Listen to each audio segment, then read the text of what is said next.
Hey, you there. Thank you for watching, and welcome to Forged Lines Forever. Today, I have a 5v5 custom match here on the most amazing Neuroxys map generator. So let's go ahead and introduce our teams and our players, starting off with Team 1 in the Northwest, ending with Team 2 in the Southeast. Starting off with Team 1's not necessarily isolated player, but kind of off to the side player of Twitchy Mofo. He's going first land as a UEF in glow in the dark green. He is a 1400.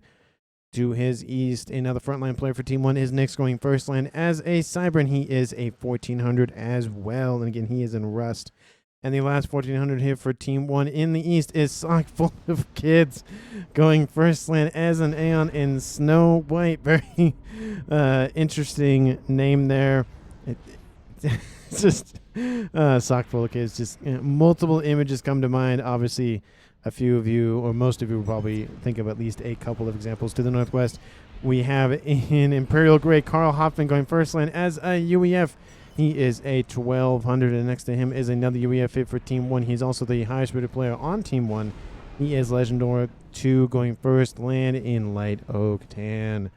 So for Team 1 side of the map, we have 3 UEF, 1 Cybern, and 1 Aeon, which means Team 1 lacks Seraphim technology. Starting off with Team 2's off to the side player in Regal Purple, we have Carlos PT going first land second air as a Cybern as a 1300. To his west in Ruby Red is Ayahuasca Desk going first air as a Seraphim. He is a 1300 as well. And to his southwest in Pac-Man Yellow is the UEF player already on the move of Smithers going first land second air. He is a 1600. To his southeast we have in Royal Blue Neophyte going first land second air as a Seraphim. He is an 1100. And to his east in the best color in all of Supreme Commander, Forest Green, it is XBOCT going first land as a Seraphim. He is a 1700. The highest rated player on Team 2 and in the game overall. So for Team 1 side of the map, they have 3 Seraphim, 1 UEF, and 1 Cybern. They lack Aeon technology, and again, Team 1 lacks Seraphim technology, which Team 2 has in spades. And for 10 players on the map, let's take a look at how much reclaim they have to scoop up. They have 68,000 reclaim, which means it is 6.8 thousand mass per player to scoop up, and a lot of that are on or near these plateaus in the northeast and the southwest. There's a couple of thousands or so on a couple of plateaus out from that, but the middle plateaus is where most of that reclaim is located. We already see, of course, Smithers is on his way there, going after a nice little 2700 grouping of a mass. And in terms of mass point layouts, let's take a look at Team 1 side of the map. They have 1, 2, 3, 4, 5, 6 possibly quad mechs positions here, as well as a trimex on the southwestern edge. Team 2, of course, theirs is on the northeast. A lot of grouping of mass points to grab, and of course a heaping metric ton of mass to scoop up. I'd say 2 metric tons, and there was a game I casted, I believe it was yesterday, where it was over 100,000 mass. So lots of and reclaim. In terms of reclaim, so let's see where our players are headed off to. Obviously, they're going to go after that reclaim. They obviously want the passive, air quotes, income of the Mexes. We do see, again, Smithers is going for the reclaim first. Has done a great job of getting it, and will go for his nice little clockwise motion of going for those 4 mexes to cut out some walking around, not necessarily nonsense. We do see that Ayahuasca is sending 1 lone engineer up here to again grab this set of mass. There's also another grouping of Rex to scoop up on that plateau. We do see that Team 1 Sock Full of Kids is essentially in the exact same position, albeit a little bit further behind versus Smithers. He's going for a land facility, which will help expedite the reclaim efforts. Of course, Smithers just went for his own his comm alone, not necessarily going for another land facility. But we do see those engineers dropped up. Going to probably grab a PD or 2 or AA emplacement, but they're going to go for a facility first to pump out even more engineers as quickly as they can. We did see a bomber outbound from Smithers as well, which might trying to deny some reclaim efforts probably in the west or even just anywhere on the map. Most likely maybe going after Twitchy Mofo, who's sitting on the other side of that plateau. Team 1's player of Legendlore has landed his engineers up here, going for a nice little AA and now a PD emplacement to shoo away any sort of labs outbound from Team 2's Carlos. He's dropping those very far forward, ignoring this position because he knows it's further away from Team 1, close to him, and he wants to at least be as aggressive as he can in the reclaim side of things. Engineers have been destroyed by a bomber. I think that was shot down as the bombs were dropped. I didn't actually see the bomber, but I did see the scorch marks on the ground. And again, everybody is going after the reclaim. Some of them are going after mexes, but most of them are going for the reclaim. It is the quote-unquote finite resource on the map, at least for now. And that will expedite the mass incomes for everybody, especially their main bases, those T2 mexes. Those T2 fully ring mexes going to appear a lot sooner in this game than others. We do see in the west a couple of engineers drop here for Neophyte and are reclaiming as we speak. That reclaim number is going to just skyrocket here. Team 2 at 9,000, Team 1 at 6,000. So Team 2 is getting a little bit better end of the deal in terms of the reclaim.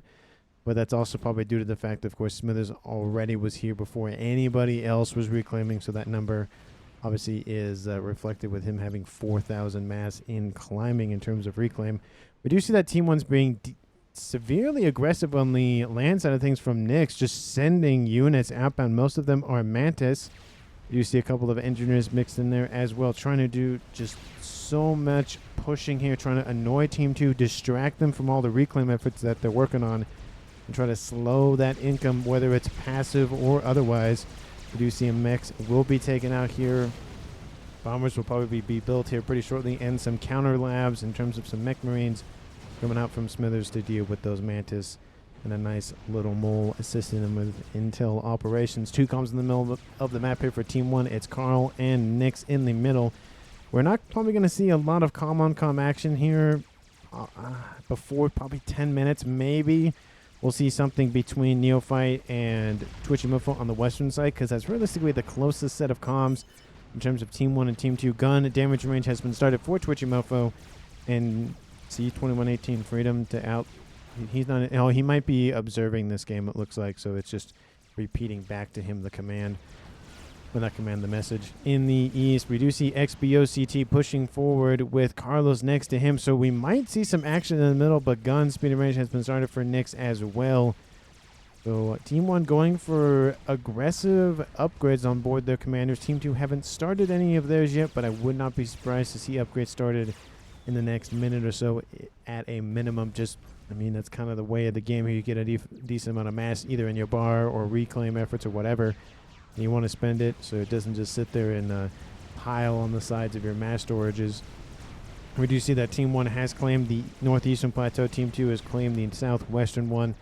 We do see in the east operations to claim those dual plateaus in the east have started. Team 1's already grabbed theirs. I do like this time loaded plateau here with a nice little engineer, Team 1 AA, and a radar system. Not a lot, just enough to provide some intelligence here on the western side. We do see that Neophyte is starting to be a little bit swarmed here on the western side. He's going to be fine for now. Twitchy Mofo's forces are just kind of shooing him away. There's not that many units around him. He'll get some decent veterancy. I don't think that's really going to be any cause of concern here.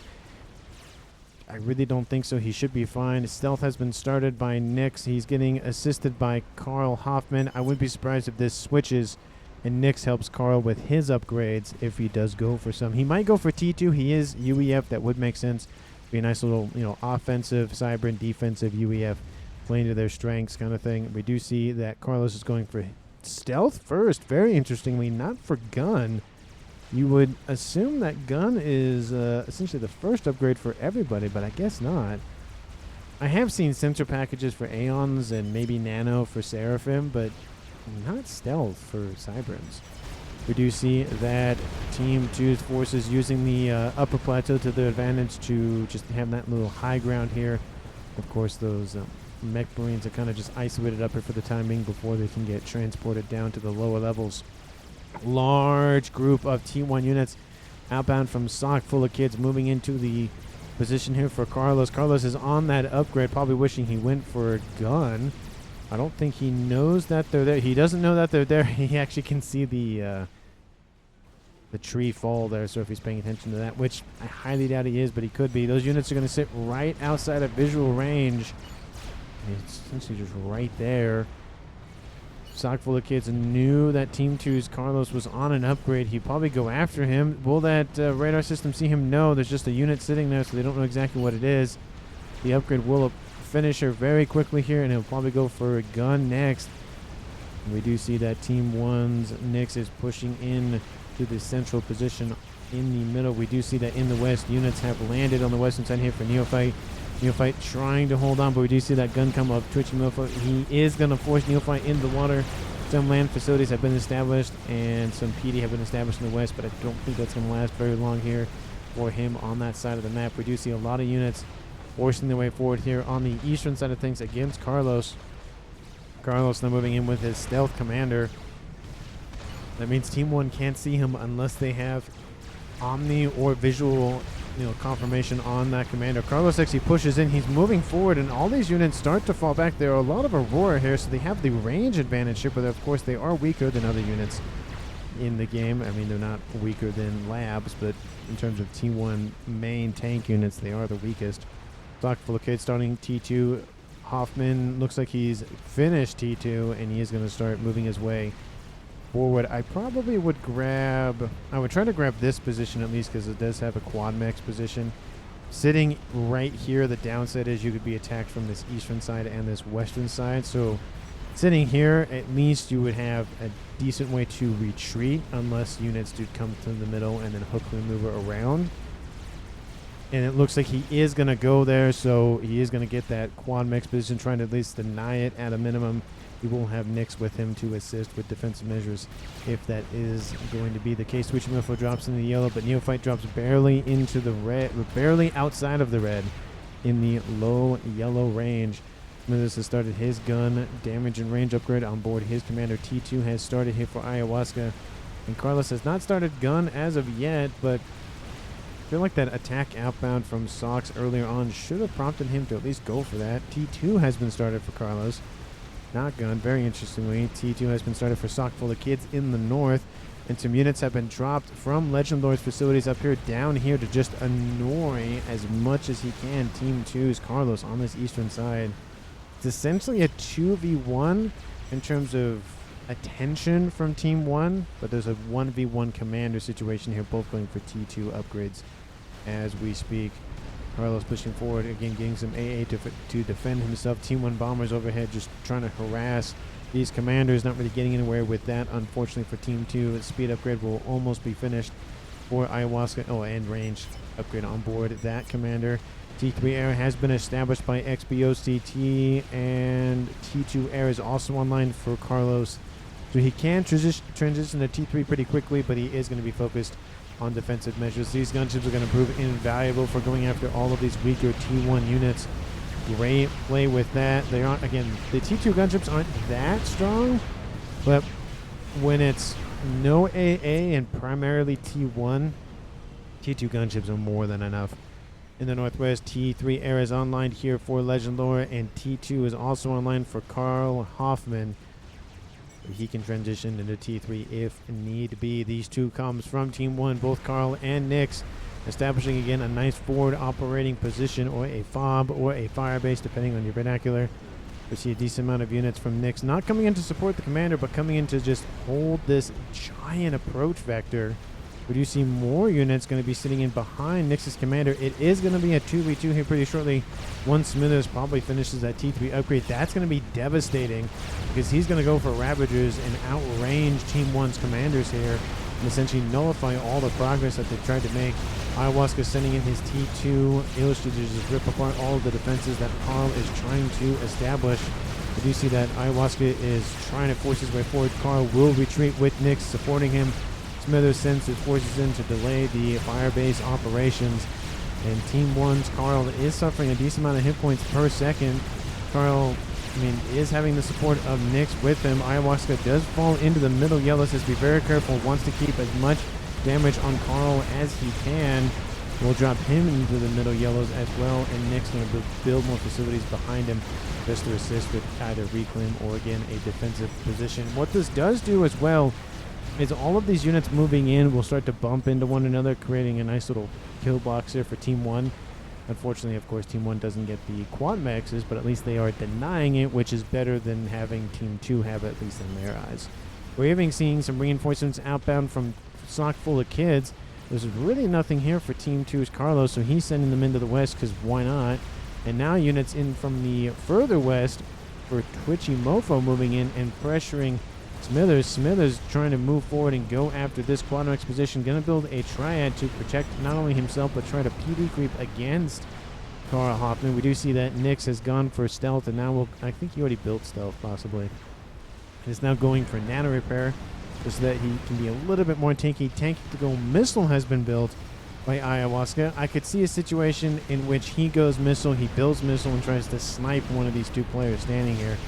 That would be devastating. We do see some missiles outbound. Speaking of Team 2 and tactical missile launchers, we do see that this has gone for his TML, going after a couple of mexes for Nyx, and I'm assuming he's probably gone after... No, he hasn't gone after the ones in the west for Twitchy Mofo, but he's probably sending them out as we speak. And those PD are coming online. T2 is online. Not going for T3, surprisingly, just going for triads. Not using the most advanced PD unit in the, or PD structure, I should say, in the game. Just kind of using the standard that everything that every faction has. Missile is outbound. It's going after Carl's commander. Will it kill him? No, but it'll take so many hit points off board.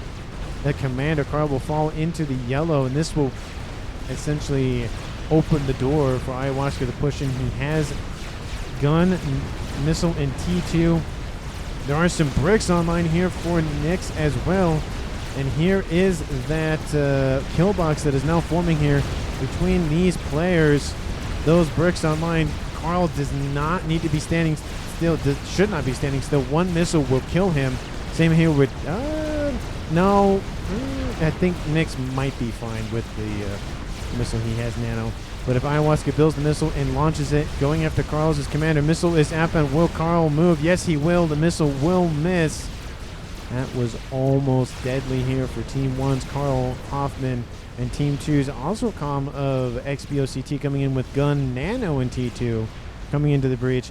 We have some Nathas over top. Carl drops below 250 hit points and gets a nice little AoE on Nyx as well. One Ilshi is nearby. Will it kill Hoffman? Yes, it will, and it'll almost kill off Nyx. Well, obviously, Nyx is at 4,400 hit points, but there are some Nathas flying about. Great grab here by Team 2's Neophyte coming in with those Nathas. Ilshi coming in. It was a huge team effort, but that Ayahuasca missile was what set the stage for Carl Hoffman's defeat. That took off tons of hit points. That has got to hurt. Team 1 now at 4 players left. Again, Team 2 in the lead with 5 remaining. And Ayahuasca is retreating in the face of all of those bricks. We do see a fresh XBOCT moving in to force these units back. The only thing going in Team 1's direction, at least that I've noticed for right now, is they're in the lead for mass income at over 100 mass per second, and that's also with some mass assassinations that's been going on Team 1's side of the map, again from Team 2's Smithers. Smithers has killed off a ton of mexes here with, is it just one missile launcher? That's all. They killed off 6,300 mexes, sorry, 6,300 mass worth of mexes and 17 kills. That's not 17 mexes, that's obviously some mass storages were also killed. But there are some now TMD coming to deal with that. Natha's also going to come in, dealing with the TMD, opening the door for that missile to come in and take out more and more stuff. And now the hole has opened up here for Team 2 to exploit, moving in around the wall section, going after this T2 land facility over here. Team 1 is bleeding, and that just, I mean, who would have thought that? I mean, to be fair, a lot of attention was focused in the middle, and Team 2 is now just using it as a way to further push back Team 1. We do see that, I think it's Nyx actually gains control of Hoffman's old base. Does not go to Legendlord, surprisingly.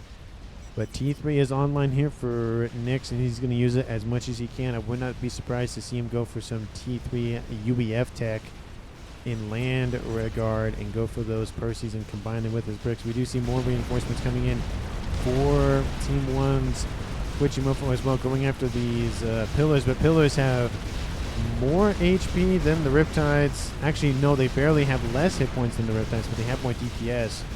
And that's really what seals the deal here for these pillars to continue pushing. But there are more and more bricks coming online. I would love to see some loyalists and redirecting missiles, especially with spearheads and tactical missile launchers as well. This one, they're just going to keep firing missiles until it gets destroyed, or it's just not worth it anymore. Neophyte is back out of the water. He's still in the yellow, but he's pretty close to being in the green. And just the wall sections have started to emerge here for Ayahuasca, essentially saying, no, you cannot come this way, and making it a pain for pathfinding here for Team 1's forces if they do decide to have a land incursion. We do see the power of the bricks on full display. There are some bounces in the mix. Probably should not be on the front lines. There is a loyalist. Okay, there we go. We see there's a loyalist or two in there. We do see some Titans coming in here from Twitchy for 2 assist. You know, pillars can only do so much. Titans as well against a brick force like this. The bricks are taking heavy casualties and hit point damages, but there is a nice little T3 land facility online. That was definitely a missed opportunity for Team 2's Smithers to go after it. Not really many hit points remaining. A missile will kill it. All braiding on it would pretty much kill it. And it would just deny the ability for Team 1 to pump out engineers to either scoop up the reclaim or rebuild, or both. Probably a little bit of both, I would imagine. Speaking of reclaim, let's take a look at the mass in totals for that. 41,000 for Team 1, 65,000, excuse me, for Team 2. Already 100,000 mass reclaim here, 44,000 still on the map, or newly generated mass, I should say, because I'm assuming most of the mass that came with the map is essentially gone. There is a decent amount sitting right here, though, and I don't think that was from somebody's units. I think that was just from the map side of things. We do see a T2 naval facility online for Team 1's Legend Lord with some cruisers. Unfortunately, I don't think that facility is going to be long. He actually control K's it, saying no. That is not going to happen. You're not going to destroy it. And engineers trying to get out of range. Does not, unfortunately. But there are a couple of cruisers and frigates. This is going to start poking and prodding at Carlos's eco in the west. Oh, sorry, in the east, excuse me. This is the west. I know my directions. Experimental is online. It is a Monkey Lord here for Nyx. He has the first experimental of the game. I don't see anybody as of right now building their own. No chickens, no fat boys as of yet here for Team 2. That may be the key for pushing back at Team 2, essentially for this quantum expedition and everything else that happened in the middle. Lots of mechs is dead in the west here for Twitchy Mofer. He needs more TMD.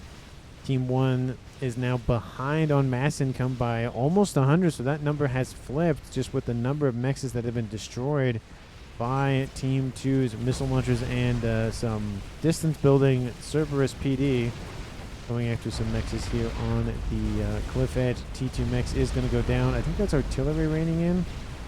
Oh no, actually it's raining in from these missiles over here. Excuse me. I guess it's a form of artillery, but Carlos needs to move. He's getting pinged saying, hey, watch out, there's some missiles firing nearby. Get out of there. Still no T3 land UEF tech for Nyx, but I would like to see him go for that. Just, again, I'm a Percy fanboy. I can't help it. So apologies if I seem a little bit too favoritism towards one faction. Not one player, one faction. There's a difference. At 22 minutes essentially on the clock, let's take a look at the game overall. Team 1 sitting at 920 mass income. Team 2 at 975, so about 50 so mass income per second more for Team 2. They've actually just crossed 1,000. Team 1 has lost Carl Hoffman. Team 2 has not lost anybody, so it is a 4v5 in favor of Team 2. And map control, definitely about 50-50. It's kind of hard to tell one way or the other. There's a lot of dead mexes for both teams in the middle. There's a decent amount of dead mexes here in the west. But let me know down in the comments who you think is going to currently win this game. And, of course, if you haven't done so already, please like the video and subscribe to the channel. Thank you so very much for watching. I really do appreciate it. it. And let's go see what's going on with this Monkey Lord in the east. It's being bombed by some Nothers, just kind of hanging out, firing some missiles into the air. No real big deal for that monkey. We do see that, again, Carlos, because it's Carl and Carlos. Carlos is over here going to hide in the water. He did have stealth, or does have stealth, and T3 on board. So he's going to be protected from radar, but not necessarily from vision. But there's not a lot of vision going down here in the east for Team 1 anyway, so he'll be fine. And as the Volters appear, the monkey goes, nah, I'm done kind of being a land unit. I'm going to be a little underwater naval unit for now. There are some bricks online for Carlos using that waterway as a way to traverse the map a lot easier. And looks like that monkey might pop out once again, but he's going after a couple of engineers just kind of coincidentally that are sitting on the cliff, the coast edge. Or the coastline, I should say. Coastline, beach line, whatever word. I guess coast would be this, I guess. So, what, the beachfront property? I don't know. He's sitting on some sort of beach in some regard or the other. Looks like in the west, Twitch him up for reestablishing his production facility and getting some TMD online to protect his investment in mass extractors. TML is building up missiles, almost sitting at 10,000 mass killed for that one TML. Tons of value out of that thing here for Smithers. He is building a FAF point as we speak, already in the yellow with that. With 3 Seraphim in the game, no one has gone chicken. We do see a monkey online here for Team 2's Ayahuasca Desk, getting some cyber technology from his teammate of Carlos. Carlos building his own monkey, already half done with that.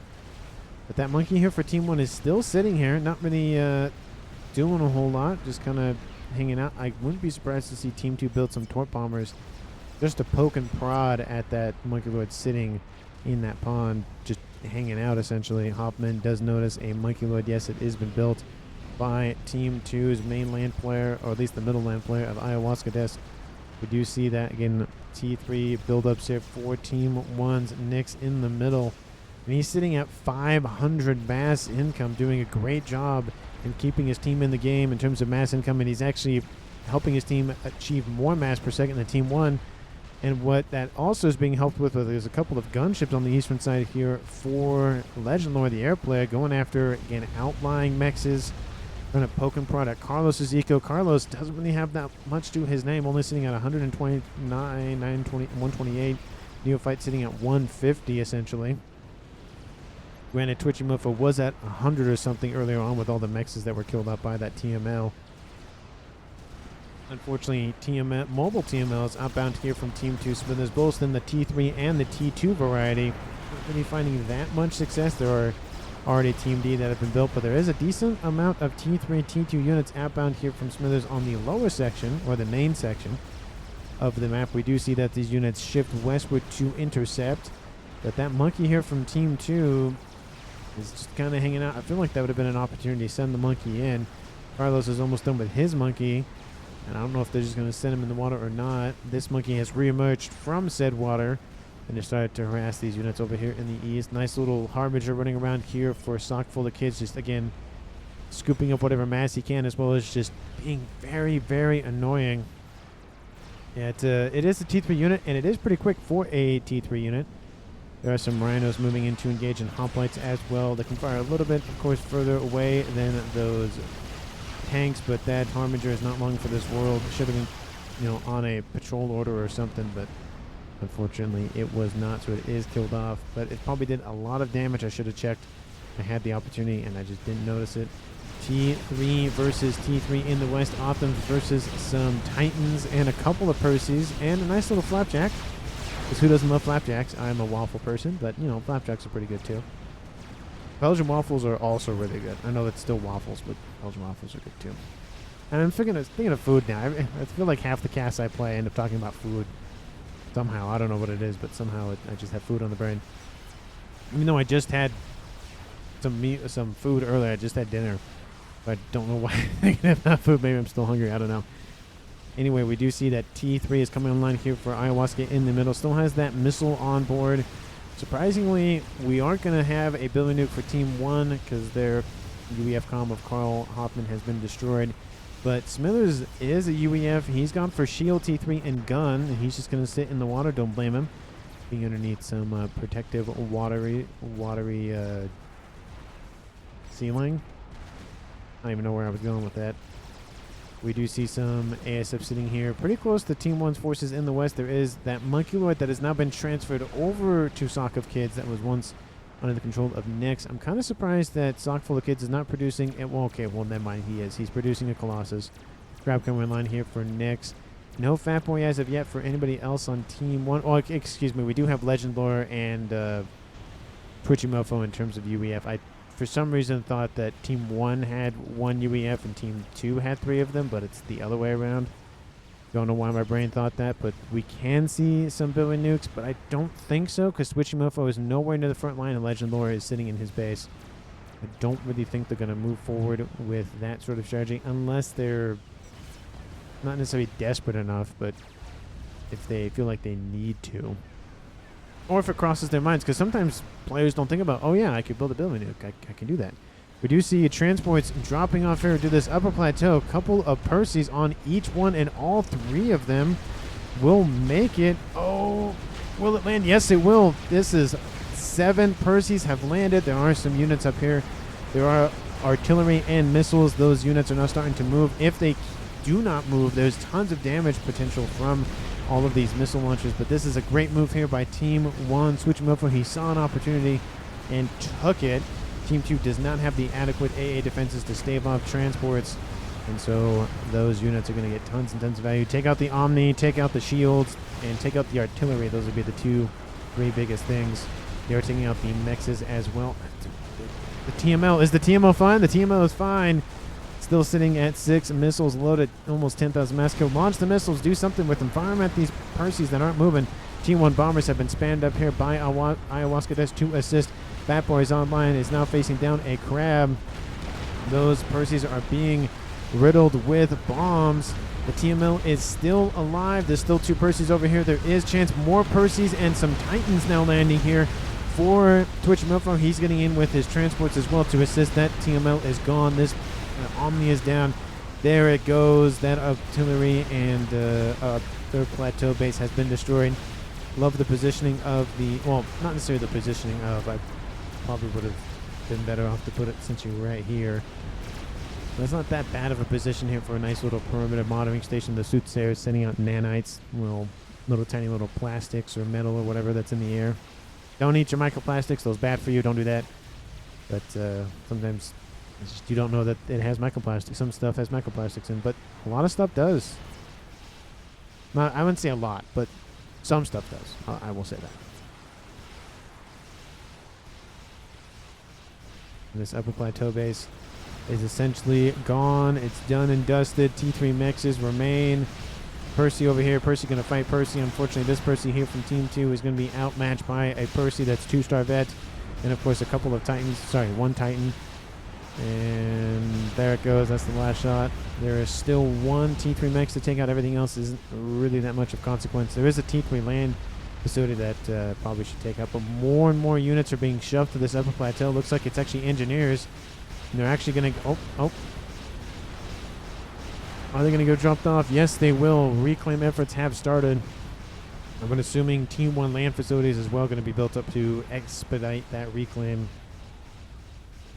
We have 2 crabs in the middle here for Nyx, facing off against 2 monkeys in the east. Soothsayer has been destroyed. Fat Boy is still hanging out. We do see that monkey will be joined by a Colossus, I would assume, pretty shortly. Yep, there it is over there. We see another crab here for Nyx. He is pumping those things out. He's sitting at 652 mass income. Smithers, the highest eco player of Team 2, sitting at 500. Team 1 at 1.7k, Team 2 at 1.6k. So Team 2 staying, and now it's 1.7, staying really much lock and step here with Team 1. Now, obviously, Nyx has dual bases, so he has a little bit of advantage in that regard. So he kind of gets a little bit of a... He has the highest mass income of the game, but he's also on 2 bases. A little asterisk, nice little disclaimer next to his mass income. His little signature, whatever you want to call it. A couple of T2 Mexes in the north. PD are going to be built, and those bricks are going straight for it. They were taken out earlier on by Carlos, and Team 1 has learned from their mistakes and built up defenses. T3 has been started by XBCOT in the southern pond. I haven't seen a transition into Game Ender nukes, artilleries, that sort of thing as of yet. It is 30 minutes on the clock. That's going to probably be on players' minds here pretty shortly.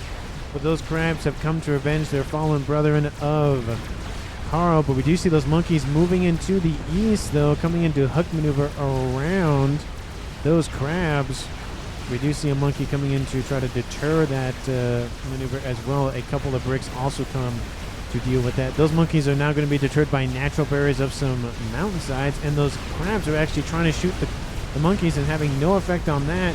Multiple bricks trying to push through here. That monkey is in the red. We see just chaos happening here. Land battle of 3 armies so far here. We do see that FAF war in the 4th army did retreat. And that monkey for Team 1 will be dead before the one for Team 2 will be. Crab is now in visual range of that first monkey. The first monkey is dead. Second monkey is just going to be swarmed here by some Harmagers. A lot of Zooey in the mix here just for some spam efforts going after, again, all of these T3, T4 units sitting still. And those crabs are not going to be stopping anytime soon. The monkey is dropped into the yellow. Most of the Harmagers have been dealt with, but there are still more to be dealt with. Airfight does look... it's thinking about it. It's kind of been very much a little tease between these two players in the air. Will they, won't they have that air engagements kind of thing? Bricks and bouncers moving in. T3 Mechs are going up. One crab is in range of that first FAF point. Second FAF point is behind it. T2 gunships have been spammed up here by XPOCT, excuse me, to assist with dealing with the first crab that is in range of the FAF boy. That crab will die before it kills the FAF boy up. The FAF boy is underneath some shield coverage. And there is that monkey that's still online. Fortunately here for Team 2, this might be enough to save the FAF boy. The crab is going to turn around actually and go after the monkey, feeling that that is more of a threat than the FAF boy that's underneath shield coverage. The FAF boy will survive. The monkey, unfortunately, for Team 2 will not. It will... Oh, it does get a rank in veterancy. Are there enough units still in range? No. There are not. There are no units in range. Team 1, Team 2 still have not had that air fight as of yet. Couple of... these are Corsairs hanging out. Yeah, they're hanging out, going to go after whatever units they can. Don't keep giving masses. Legend.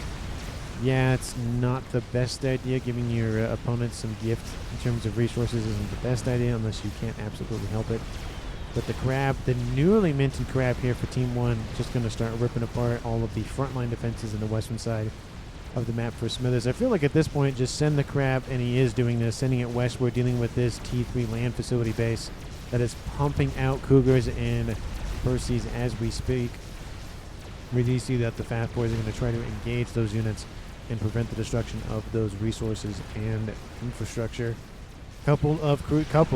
There's more than a couple. There's 6 of them. Actually, sorry, 5 and...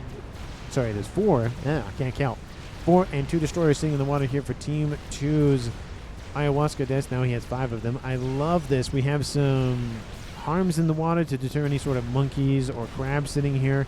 I love that. We also have the AA pressure and some laser pressure here from Team 2's now pseudo-naval player of Ayahuasca Death. Love that move there by him, essentially mimicking what Legend Lore did in the north, except in a more centralized position. Team 2's Neophyte holding strong in the west. Hasn't been forced back as of yet, but there is a Colossus sitting here, so that's not going to be very helpful with holding that base for very much longer. Crab coming in, getting tons of value, already at 1 star. Probably get to 2 by the time this is over. He does have to get to 37,000 and a half, and he's sitting at 20, almost 25,000, so he's pretty close. But there are now 3 FAF boys. Is that one out of the water? That I didn't know you could do this, but apparently you can fire while being underneath the surface of the water. I mean, the FAF boy is kind of in the water. You can see the guns are not, or at least some of them aren't. And we do see that the FAF boy's guns will now, all of them will be out of the water. Definitely interesting. I guess that's kind of fair because the laser for the Colossus can fire if just the laser exposed, so it's, I guess that's fair. There's not like a central point that has to be out of the water before the guns fire. And those cruiser missiles are just punishing Team 1's sock full of kids on the northern plateau. He is getting some TMD with the assistance of Legend Lore as well. 35 minutes on the clock. Somebody has got to thought about how to end this game. Artillery has been started by sock full of kids. And I think that... Oh, nope. More lasers. More lasers in the sky here for the Team 1's UEF player of Twitchy Mofo. And is there a counter to that in terms of artillery? Lasers coming online here for Smithers. And somebody's trying to cheat. I think I saw Freedom apparently as a observer. Trying to think of the word for it for a second. Was trying to cheat. I don't know, some command or something he probably did by accident. I do find this funny though. Everybody gets one. You get one. You get one. XBOCT gets one. Carlos gets one. Neophyte gets one. Smithers, and of course the one who probably built it, which was probably Ayahuasca. That is very funny. I find that very entertaining. Nuke outbound here from Team 2. Completely missed that.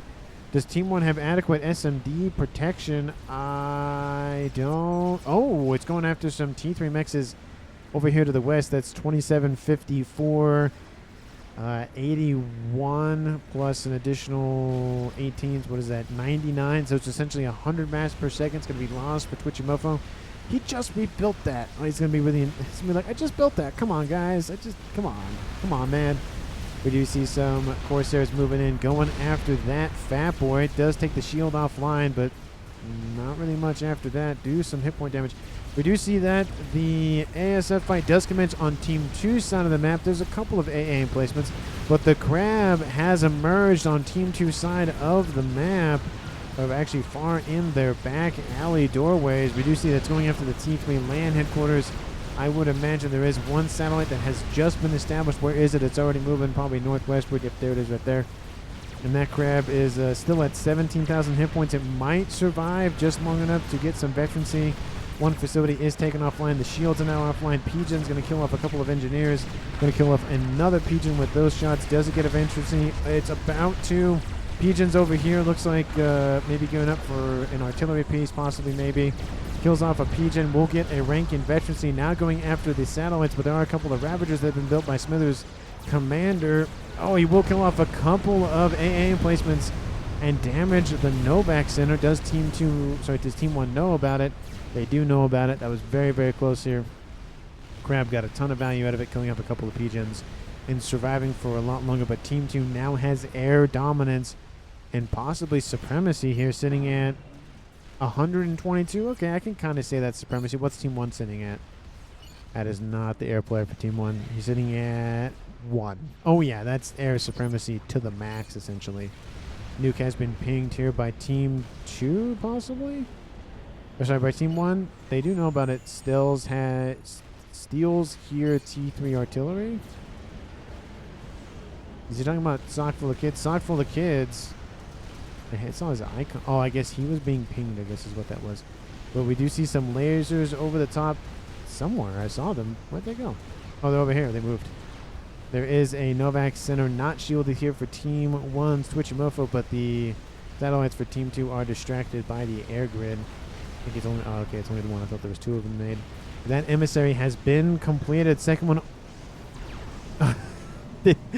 He's like, oh, let's put a Pigeon in the middle of Pigeons, because that's how that works. He's probably thinking, wow, I'm really building that artillery really quickly. Yep, there it is. I was like, yeah, it's like, wait, I put the wrong thing down, sorry. Artillery landing on the air grid here for Team 2's XBOCT. He has some engineers assisting the shield. That will stave off one emissary. It will probably not stave off two. And honestly, it should be going after the nuke launcher, who is now launching another one, going after this position of a couple of Harbingers and a Colossus. It will not kill the Colossus, but it might singe a couple of Crabs. There it is. It is outbound. Team 2 is charging with 4 Fat Boys, 1 Crab, and a Monkeyload, and a Partridge and a Paratree, because for some reason I always got to add that to the end of that shtick. T3 battleship is online. I think it's loading a nuke as we speak. It's slow, but I think it's loading a nuke. And that nuke is outbound. The Crabs retreat. The Colossus is just going to stand there and take the blast. And all of the ETAs in the southeastern direction, essentially on the edge of the map. Colossus goes, oh no, that's a nuke, and it's going for me. Oh no, oh no.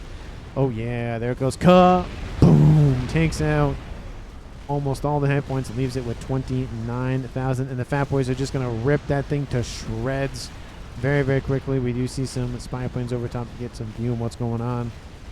And I think I meant, oh no, I didn't look at the, oh, kaboom! Takes out, of course, those mechs over there. Completely forgot about that. How can I forget about that? My apologies. The Colossus does make it behind a nice little mountain. It's like, you can't target me behind this mountain. And the crabs are going to flee in the face of these forces. We do see some gunships coming in to assist, trying to take out those fat boys, but Team 2 sends the air, and the shields goes down, but that's really about it, unfortunately, for those air units from Team 1. The the TMD efforts by Legend Lore are enough to really deal with all of these units. There is now an artillery moving in, trying to target those TMD, though, trying to target the T3 shielding. We do see counter artillery coming online, some clink hammers to try to deal with the units in the bay, but it looks like they're targeting the ground units nearby. Artillery says next, Team 2, main focus might be, or Team 1's focus on Team 2 might be here now, going after the satellites. Third one is under construction, not really making any inroads on that air grid. Let's kill the satellite first, says Legend Lore. That's probably a good idea. Emissary is, wow, it's already 2/3 the way loaded. Almost. That went really quickly. 40 minutes on the clock. Base is still holding, but barely. A couple more battleships in the bay, or even one more might just be enough. Grab in. Those 4 fat boys are pushing in. Artillery here, please, says Legend Lore. And we do see that Legend Lore is trying to use satellites. Does he build his own satellites? Oh, he built his own satellite. Because why not? Why not? Why not? Why not build your own satellite? If your teammate's building it, why not have one? They provide some nice vision and omni. So you might as well, right? I mean, that's a decent chunk of vision. And that's the omni range in the middle right there. So why not? Or is that... No, is the omni range the... I think the omni range is the dark red. The red is the range at which the satellite can fire. That's what it is. So the dark red is the vision and the omni. Third satellite is online. It's not underneath shield coverage. You can easily target that. Oh, the shield is about to come offline. There goes the shield. New shields are being built. If that Novak's fire is going after the satellite, oh, it won't be enough. Definitely unfortunate. And the satellite was regened just in time. The shield, not the satellite. But in the west, an attack has been foiled by Team 1's sock full of kids. He has units all the way over here, forcing a neophyte off of his position to the west. And now we have 4 fat boys and a monkeloid and a crab, and now a chicken. And all we need is that Colossus over there. And now there's a buddy coming in to give him a hug. All of the land experimentals in the game are built and are online and active at the same time. Not by one team, but they do exist at one time. Shields are falling. They're trying to be assisted the best they can, but there's now 2 artillery pieces online for Team 1. Sock full of kids. Shields need to be built. PDs being built to protect these very big mass investments. And Nyx is building the T4 Scathis. It's coming online here shortly. And we do see a nice little Otham going after an SMD over here to the west, as well as the satellites can target in it. I'm assuming Team 2 is going to launch some nukes. We do see a satellite coming here trying to target the... Where'd the nuke go? Did the nuke get killed off? I think the nuke either got... That's a lot of... By the way, that's a lot of engineers. That's 200 engineers. That's a lot of build power. Anyway. Looks like they lost the nuke launcher. They must have just reclaimed it, but they're building a new nuke launcher, so it's not a huge loss for Team 1 losing the SMD over there next to the satellites, but it is a loss nonetheless. How's the artillery? One of them has been taken out. The shields are failing Smithers. He's trying to keep them online as best he can, but the constant pressure from Team 1's legendary satellite is just enough to keep those shields from regenerating, at least some of them. Can we quit now, says Smithers? No, as I'm assuming the answer to that question. I'll speak for Team 2 collectively. They probably say no. Looks like no one else on Team 1 is going for more satellites. They're just prepping just in case Team 2 sends some forces. There's some bricks over there hanging out. Don't see anything else. Again, the Scath, this is the main concern for Team 2. Do they know about it is the question. They don't know about it, but they just see a ton of whatever is going on. They would assume it's something. In a Cybran base, you would assume... Actually, there's some UEF tech in there as well. You would assume it's a Scathis, but they could be building a Maver. They could be building a YOLO.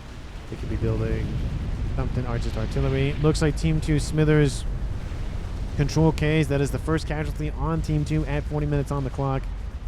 He just, all his satellites have been destroyed. He's kind of like, nah, I'm done. Oh, that's a nice grab, taking out a decent amount of build power here for now XBOCT. He has more engineers to add to that lineup. And Nuke has been built, is loading right now. Oh, kills off decent more PD as well. Satellite has been gifted over to Neophyte, but I don't think that's going to last very long, considering there's a emissary firing and there's also a satellite overhead. This one has almost been destroyed, and this one will be retargeted next. I'm using mass on it. I don't know what that means. I don't know what he means by I am using mass on it. He's talking about the Scathus, maybe? Mini SACU here. Oh, interesting. So Carl, again, still alive, coming to assist. We do see that a monkey has made its way to the western side. More units are now appearing here through the water. Multiple FAF boys that are now under the control of Neophyte pushing in, trying to go after the satellite. Line up here in the west and also going over here. This Scathus is now online. If Team 2 would redirect, they could kill it off. But there are 3 crabs moving eastward and a fat boy as well. Colossus moving in to essentially intercept all of those all those units in the water. And we do see the air sitting here for Team 1. Monkey has been defeated. Monkey almost kills off the fat boy, but fat boy goes no. And 2 Colossus lasers are not going to be enough for 1 chicken to deal with. And there goes the chicken, and the Colossus does die. So that is unfortunate, but it did its job. It did defend. And now Team 2's Fat Boys are stuck. It's either they get out of the water and get annihilated, at least in the north, they turn around and go south, or if they don't want to move anywhere, they want to keep their position, they just sit there. But there are some Megas moving in. That's not really going to help. But there is a Megalith online here for Team 2's Carlos, using, the water as an advantage to hide. But we do see that Sock Full of Kids is retreating. He does have the heavy shield on board and has the T3 engineering suite as well, which means he'll have a decent amount of hit points on board without any veteran seats. Still sitting at 39,000 is a lot of hit points. Don't need to bother about mass stabs. Scathus raining in, going after the nuke. This base is still holding, but a lot of it has been destroyed, with multiple artillery pieces raining in here for Team 1. I don't know how long Team 2's base, and there goes the shielding, and just swaths of engineers get annihilated. Nuke is outbound. Where is it going? It's going after the satellites in the west. I was looking for the word for it, and the SMD is being loaded, but I don't know if it'll be loaded fast enough. There's another SMD over here. That's not going to be loaded in time. And I think Team 1's covered for the SMD. So that nuke will kill off some satellites, but I don't know if it will be enough for Team 2 to come back from this. The base has essentially been ripped to shreds. We have satellites over top here for both Twitchy and Legend Lord, just ripping apart the rest of the air grid. So even if Twitchy loses his, Legend Lord still has his.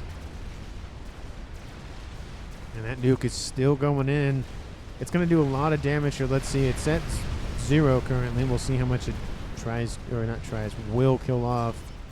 The question is it over far enough? Oh, it's over far enough. It's going to land essentially on top of that SMD. There goes Ka. Boom. One of the satellites does survive. It's barely out of range. Oh, that's unfortunate. But how much mass did they kill? 73,000, almost 74. That's still a great grab considering. But there's still 1 satellite remaining for Twitchy Mofo.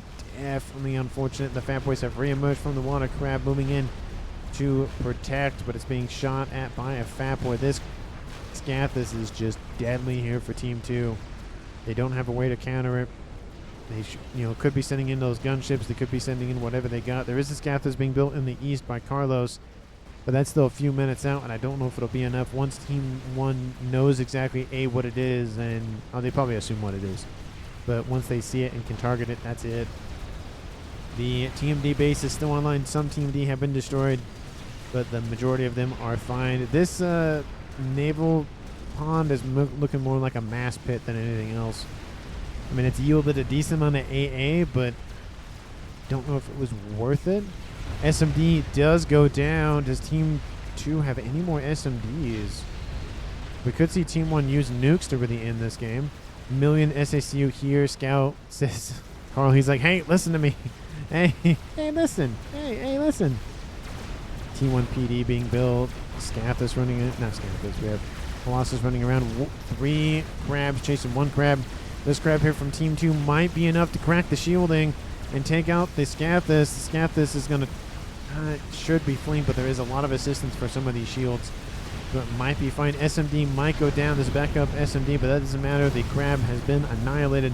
The Fat Boys right now need to push in, but at this point they're facing down a Galactic Colossus and Brick Force.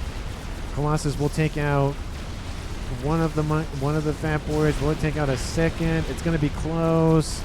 3,000, 2,000. It does take out another Fat Boy, and it does get a rank of veterancy as well. And at least I think it did. Kind of hard to tell with all the stuff flying over the top. It did get a rank of veterancy there. And the fourth and final Fat Boy has been destroyed, with that Colossus getting another rank in veterancy. That's rough. That's rough. Losing all those Fat Boys. That's essentially all of Team 2's steam. The air grid is gone. The Scathus is being built, but Team 1 can...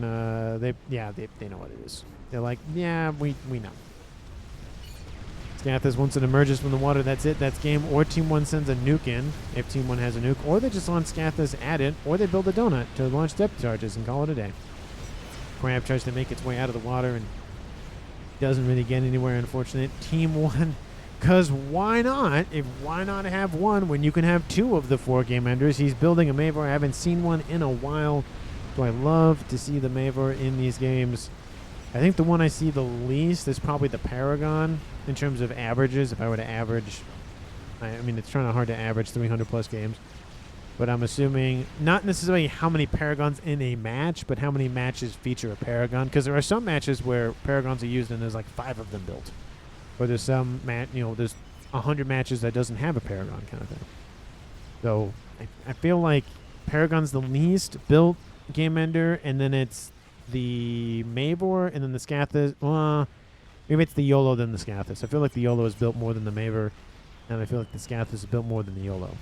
I feel like that's possible. I don't know. There's possibly a stat somewhere that will tell you one way or the other, but at least in the games that I have personally watched and casted, I think that's it. Team 2's red player of Ayahuasca control K's everything. He just says, nope, done with it, just control K'ing, not even dealing with it. And that leaves Carlos, Neophyte, and XBOCT. XBOCT control K's as well, dropping this game to a 4v2. And it's now Carlos and Neophyte versus Team 1. And it looks like Neophyte either gifts everything over or calls it a day, or just gifts everything over to Carlos just to build the Scathus. Scathus has stopped. I think Team 2 knows that 20v20 is a piece of crap, says Ayahuasca. I wouldn't say that. 2020s are some of the best maps in the game. Obviously, in my opinion. 4Y says sock full of kids. I'm going to speed it up to 4. I mean, it's... Team 2 just did not have a counter for the artillery. I think the Scathus is just far enough to make it out. Looks like Carlos is actually teleporting, excuse me. There he goes. He goes after the air grid. Neophyte has been defeated by Legend Lord. Looks like he was taken out by some gunships. Air fight happens once again. I mean, at this point, even if Team 2 wins the air, they're not really going to do a whole lot with it, unfortunately. Scathus is still firing on the other Scathus position. Why not build another one? Because why not? Because the Mavor is done now. Got to spend that mass. Carlos taking up the air grid here for Legend Lord, but again, it's not really going to do a whole lot. If he tried to go after the Scathus, he'd be dead. If he went after the Mavor, he might be fine, actually. There's like no PD surrounding that. And he is teleporting as we speak. Where is he going? Looks like he's going like 100 meters southeast. The Novak Center is almost done here for Legend Lord. And it looks like the Mavor was able to kill off the Scathus with the AoE. That is devastating here. Team 2's Carlos was trying to build up the entire game, or most of the game, and just couldn't get it to happen. I wouldn't say most of the game, a decent chunk of the game. And there goes Team 1's Carlos, gone by gunships. And that is going to be the game, with Team 1 being the victor at almost 52 minutes. It's 51 minutes and 56 seconds. Team 1's MVP. I mean, it's got to go to Nyx, because he built the Scathis. Well, I don't know. Hold on. He's moving it as we speak. Maybe it's Nyx. I'm kind of torn because Sock Full of Kids, those two artillery pieces combined with the Novak centers is really what started to chip away at Team 2. We had Smithers Control K. He was going for his own satellites. He actually, I think, built those first, I believe. And Team 1 countered with their own satellites and artillery. I feel like with the artillery from Sock Full of Kids, let's see how much mass they killed. 70 and 80. So 150,000 mass between the two of them. I wish you could see how much mass was killed off. 73,000 mass with the satellite for Legend Lore as well. So I feel like it's definitely a team effort combined from the emissaries and the satellites from Team 1 that really essentially just ripped Team 2's base apart. At the point where the the Scathis came in, at that point, it was essentially just everything else was getting wiped off the map. So I think overall MVP might go to... I think it might go to Sock Full of Kids. He was doing a very good job of assisting with measures in the west and in the east on land side of things. You did have Nyx push forward. He lost a comrade in arms, got his base, fueled that into his eco, really just pumped out crabs, holding defenses off, holding the offense off from Team 2, just enough for Team 1 to build a bunch of other stuff to win. It's really hard to pick, so I'm not going to pick. Well, no, I'm not going to. I'm still going to pick. I think Sock Full of Kids gets it just barely. Let me know down in the comments if I'm right or wrong on that, what your opinion is.